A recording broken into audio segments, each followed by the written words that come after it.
উত্তরপাড়ার জাব্বার মুন্সি মরে গেছে, বেলা 2টার সময় মাটি হবে।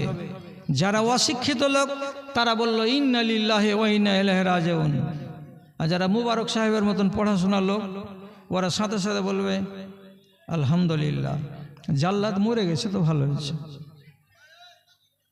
আপনি বলবেন কেন বলবে মুবারক বলবে এত বড় কথা, একটা মুসলমান মারা গেল তোকে জাল্লাদ কেন বললাম? আরে ওই যে জিন্দা জাহান্নামী গো, তো জাহান্নামী মারা যাবে তাতে আমার কষ্ট কিসের? অনেক জিজ্ঞেস করেন ইজা আসাবাহুম মুসিবা কালু ইন্না লিল্লাহি ওয়া ইন্না ইলাইহি রাজিউন। তোমাদের যদি কোনো মুসিবত লাগে তাহলে পরে তোমরা বিপদের কালে ইন্না লিল্লাহ বলো। আপনি বলবেন এটা মুসিবত নয় তো কি? এটা মুসিবত। এটা কেমন করে মুসিবত হলো? যে লোকটা নিজের সার্টিফিকেট দুনিয়াতে বানিয়ে নিল যে আমি মরার পরে জান্নাতে যাব না, জাহান্নামে যাব। তো জাহান্নামী লোকটা যদি মারা যায় তাহলে আপনি কেন তার উপরে দুঃখ প্রকাশ করবেন? বরং আপনাকে আনন্দ প্রকাশ করতে হবে। আমি সহিহ হাদিস বলছি, রাসূলুল্লাহ একদিন বসে আছেন, তার সামনে দিয়ে একটা জানাজা গেল। লোকেরাকে জিজ্ঞেস করে বলছেন, ওরে আমার সাথীরা বলো তো এই যে জানাজাটা গেল কেমন জানাজা? লোকটা দুনিয়ার লোকের কাছ থেকে আরাম পেয়ে গেল না লোকটা দুনিয়ার মানুষকে আরাম দিয়ে গেল? বুঝবেন কথা? কথা শেষ হয়ে গেছে কিন্তু আর আপনাকে বসাবো না, কথাটা বুঝে নিলে শেষ করেন কথা। জানাজাটা যাচ্ছে, রাসূল কি বললেন জিজ্ঞেস করে? যে লোকটা মরলো এই লোকটা দুনিয়ার মানুষের কাছ থেকে আরাম পেয়ে গেল না দুনিয়ার মানুষকে আরাম দিয়ে গেল? বলো। তার মানে কি? দুনিয়ার মানুষের কাছ থেকে যদি আরাম পেয়ে থাকে এর মানে হলো নেককার, দিনদার, আল্লাহওয়ালা, পরহেজগার। একে চায়ের দোকানে গেলেও লোকেরা বরদাস্ত করতে না, খালি খিচখিচ করতো, এ দেখে থাকিস ভাই মুন্সি এলো, ভুল ধরবে, ওই জন্য ওকে ভালো চোখে দেখতো না। তো লোকটা যে মরে গেল তো আরাম পেয়ে গেল। আর আরেকটা লোক আছে কি, ধরেন ডন, এই ডন যদি মরে যায় তো রিক্সাওয়ালা বলবে দেখ আরাম পাইনু, আসসালা টাকা চাইবে না রাস্তা ঘেরে। যদি কোনো দোকানদার হয় ও কহবে আরাম পেয়ে গেল, এ শালা কালী পূজা, দুর্গা পূজা, উমুকের নামে তুমুকের নামে 500 টাকার চেক লিখে দেবে, দিবি না তোর বাপ দিবে। এই যে ধমক দেওয়া দেই কাজ ছিল। তো এই যে মরে গেল তাহলে ওর হাত থেকে দুনিয়ার লোক আরাম পেয়ে গেল। তো লোকটা কেমন? আরাম পেয়ে গেল না আরাম দিয়ে গেল? তো বলছে এই লোকটা যদি আরাম দিয়ে যায় তাহলে ও ছিল ডন, ওর জানাজায় যাব না। আর দিয়ে রাসূলুল্লাহ বলছেন এজা মাতাল ফাজেরও, যখন লম্পট মরে যায়, যখন বেনামাজ মরে যায়, যখন নাফরমান মরে যায়, যখন কাবিরা গুনাহ করা লোক মরে যায়, ইয়াস্তারিউ মিনহু দাব্বাতু ওয়াশ শাজারু ওয়াল হাজারু, যেদিনই লম্পট মানুষ মরে যায় সাথে সাথে ওই এলাকার গাছগুলো আনন্দিত হয়ে যায়, ওই এলাকার গরু বাছুরগুলো আনন্দিত হয়ে যায়, ওই এলাকার পাথরগুলো ঝোড়ঝাপগুলো সবাই আনন্দিত হয়ে যায়। আর ওরা নিজের ভাষাতে বলে আর জানিস রে উত্তর মাথার ওই মুখ জল্লাদটা মরে গেছে। গাছগাছড়া খুশি মানাচ্ছে যে এই মদখোর লম্পট মারা গেছে, আর আপনি খুশি মানাচ্ছেন না, দুঃখ করে বলছেন কি ইন্না লিল্লাহি ওয়া ইন্না ইলাইহি রাজিউন।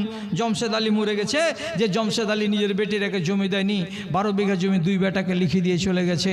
রাসূলুল্লাহ বলছেন এই লোকটা কিয়ামতের দিন জান্নাত থেকে বঞ্চিত, ওর জান্নাতের অংশটাকে কেটে নিয়ে ওর বেটিকে দিয়ে দেওয়া হবে, আর ওকে বলবে যে বগল চুলকাতে চুলকাতে লাল ঘরে চলে যা। তাহলে রসুলের ফরমান অনুযায়ী তুমি মিরাসের কানুনে হাত লাগিয়েছো, আর হাত লাগিয়ে তুমি কানুনকে হাতে তুলে নিয়েছো। তো তাহলে কি বলেছি, আল্লাহর কানুনের সাথে সংঘাত করতে গেলেই বিপদ আসবে। বিপদ এলো। এক জায়গার ঘটনা বলছি, বাপ করেছে কি 12 থেকে 13 বিঘা জমি 2টা বেটাকে লিখে দিয়ে দিয়েছে, আর বেটিকে 1 ছটাক জমি দেয়নি। 2টা বেটি মার কাছে খালি ঘেন ঘেন ঘেন ঘেন করছে। মাও বলছে এটা কোন কথা, এগুলা তোমার ছেলে নই, বেটির আগে কেন দিবে না?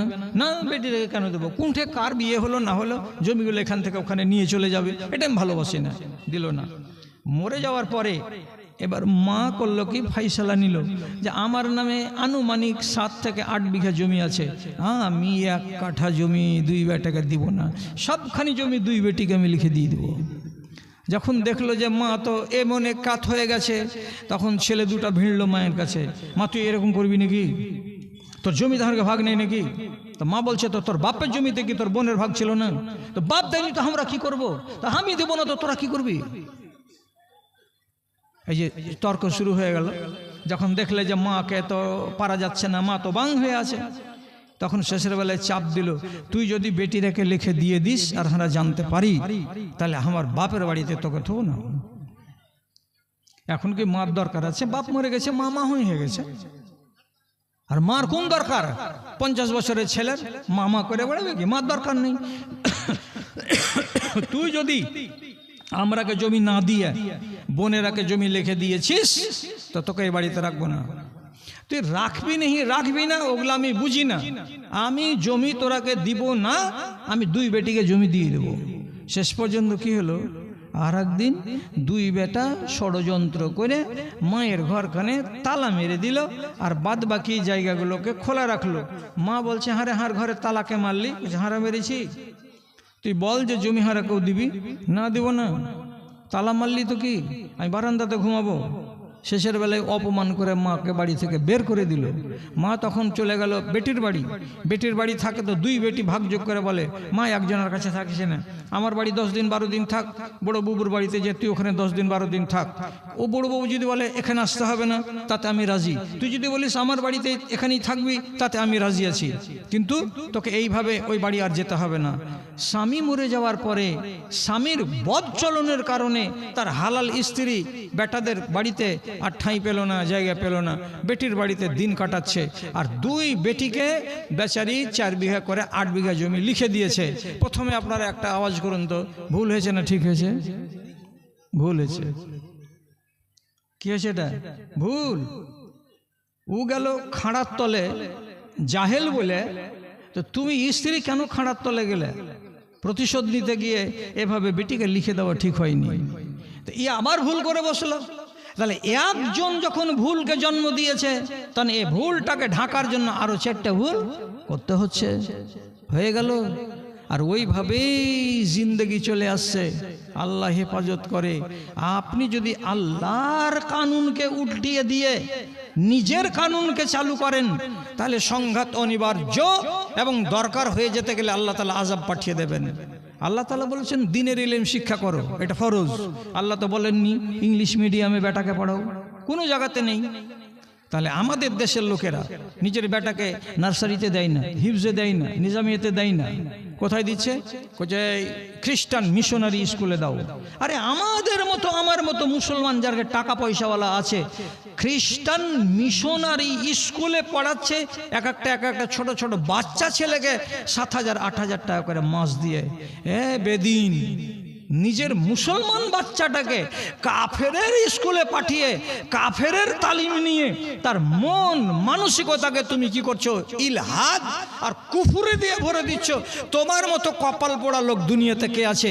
আল্লাহর কসম, আল্লাহর কানুনকে তুমি বুড়ো আঙুল দেখিয়েছ। রব্বুল আলামিন তোমাকে তোমার বেঁচে থাকতে থাকতেই তার কানুন দিয়ে তোমাকে বুড়ো আঙুল দেখিয়ে তারপরে কবরে ঢুকাবে। জানো তুমি? জানেন না, নেট ঘাঁটবেন বুঝতে পারবেন। বাংলাদেশে একটা আইপিএস অফিসার হাসিনার আমলের হায়ার র্যাঙ্কের চাকরি, 2 বেটা আর 1 বেটি, 3টাকেই পড়া পড়িয়েছে। তো গুন্ডার পড়া, পান্ডার পড়া, সান্ডার পড়া, একটারও কাছে দিনের ইলম নেই। তাহলে বুড়ো আঙুল দেখায়নি আল্লাহর শরীয়তকে। একটা ছেলে চাকরি করে আমেরিকাতে, একটা ছেলে চাকরি করে অস্ট্রেলিয়াতে, আর যেটা বোন, যে একটা বেটিটার বিয়ে হয়েছে, তো তারও বিবাহ হয়েছে এমন একটা পদের ছেলের সঙ্গে যেই ছেলেটা জাপানের টোকিও শহরে ব্যাংকের ম্যানেজার হয়ে আছে, জামাইটা। তাহলে বেটি কত বড় পদে আছে, আর ওর সাথে সাথে বেটিও আরেকটা ব্যাংকে কাজ করছে। এখন যখন রিটায়ার হয়ে গেল, তো বাড়িতে একটা পোতা নেই, একটা পতিন নেই, একটা নাতি নেই, একটা নাতনি নেই, স্ত্রীটা মারা গেছে। এত বড় গলি আর ফুলের বাগানওয়ালা বাড়িতে বেকুব লাভ করে বসে আছে। কাঁদছো কেন? কি হলো বুড়াতে কালে? তোর বাপেরা কি হলো? খুঁজি একটা বাপ অস্ট্রেলিয়াতে আছে, একটা আমেরিকাতে আছে, ওর বাড়ি চলে যা, বাগান বাড়িকে রেখে দে। দুঃখের সাথে বলছে অস্ট্রেলিয়াটা এখান থেকে কাছে হবে বাংলাদেশ থেকে, তার জন্য বললাম বেটা তোর কাছে আমি যাব। তো আমার বেটা আমাকে বলে পাঠালো, বাবা তোমার বয়স এখন 65 বছর হয়ে গেছে, তুমি যে কাশছো হুকুর হুকুর করে, আমার বাচ্চাগুলো তো তোমার কাছে বসবে না, আমার স্ত্রী তো তোমাকে দেখতে গেলেও তো খানাই রুজবে না, তো তোমাকে আমি কোথায় রাখবো বলো তো। বেটা বাপকে বাড়িতে তুলতে পারলো না। আমেরিকার বেটাকে বলে তুই নিয়ে যা।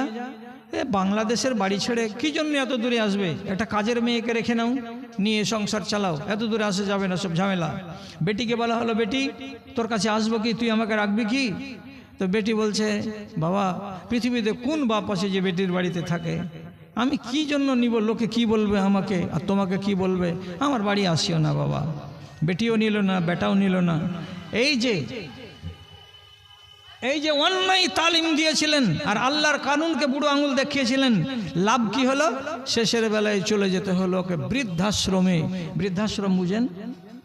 বুড়াতি কালে কেউ নেই তো, বা বেটারা বাড়িতে রাখে না, ওইরকম আশ্রম তৈরি করা আছে, আপনাকে ওখানে রেখে দিবে।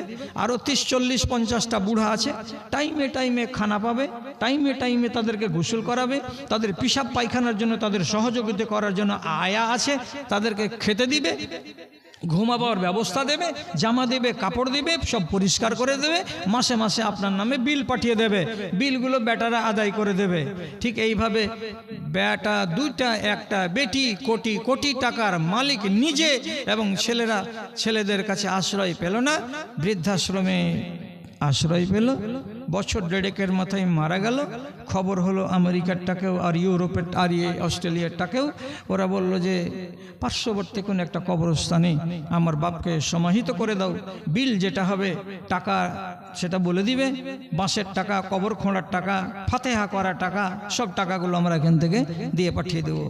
চলে গেল কবরের ভেতরে। কে? এই কুলাঙ্গার। কি করেছিল? আল্লাহর কানুনের সঙ্গে সংঘাত তৈরি করেছিল। সংঘাত তৈরি করতে গেলে ফিতনা কিনে আনবে তুমি বাড়িতে, দেখেন কেমন ফিতনা করে দিয়ে কবরে চলে গেল। আল্লাহ, তার জন্য আপনাকে অনুরোধ করে বলবো, আমার দাদারা, আমার ভাইয়েরা, যতগুলো কানুনে ইসলাম আপনারা জানছেন, সেই কানুনকে কোনোদিন উল্লঙ্ঘন করার চেষ্টা করবেন না। আর যতদূর পারবেন আল্লাহ তাআলার ফরমানগুলোকে মেনে চলে অন্ততপক্ষে নাফরমানিটা করবেন না আপনি, আর অন্যায়ের কাজে হাত বাড়াবেন না, তাহলে অন্তত আপনার ঈমানটা সহি সালামতে থাকবে। আমি আমার ভাগে পেলাম আজকে 1 ঘন্টা 10 মিনিট, এখান থেকে সামটাতে আর 5 মিনিট। তো এই 5 মিনিটের মধ্যে যতটি ভাই আছেন আপনাদেরকে একটা আরজি জানাচ্ছি, আর একটা আমার নিজের কথা বলছি। আরজিটা হলো এই, আপনারা অনেক টাকা পয়সা দিয়েছেন, আর দেখতে পেলেন 13-14টা ছেলে ফারিগ হলো, তো হিফজের মাদ্রাসাটাকে আপনি একটু ভালোবাসুন বেশে। এখন আমি আপনার কাছে ছোট করে আবদার করছি, 20 থেকে শুরু করুন, 50, 100, 200, 500 যেটা পারবেন, খালি হাজিরাটা দেন আমার হাতখানে।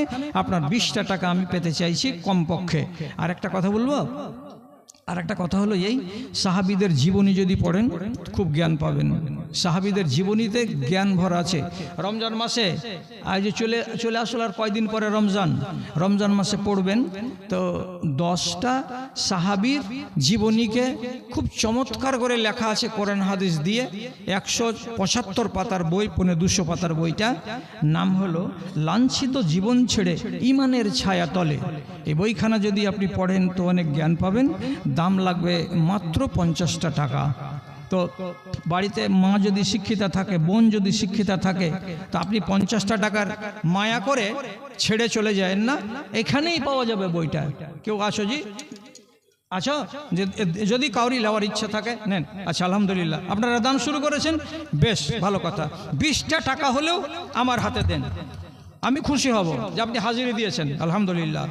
আমার ভাই 20 টাকা, আমার এক ভাই 100 টাকা দিয়েছেন। আল্লাহুম্মা সাল্লি আলাইহি, আল্লাহুম্মা বারিক আলাইহি, আল্লাহুম্মা আইয়িদহু বিল ইলমি ওয়াল হিলমি ওয়া যায়্যিনহু বিল ঈমানি ওয়াত তাকওয়া। যারা আধুনিক শিক্ষিত তারাকে বলছি অনুরোধ করে বইটাকে নিয়ে যাও পড়ার জন্য। আরেক ভাই আমার 100 টাকা, আরেক ভাই যেন আমার 100 টাকা দান কবুল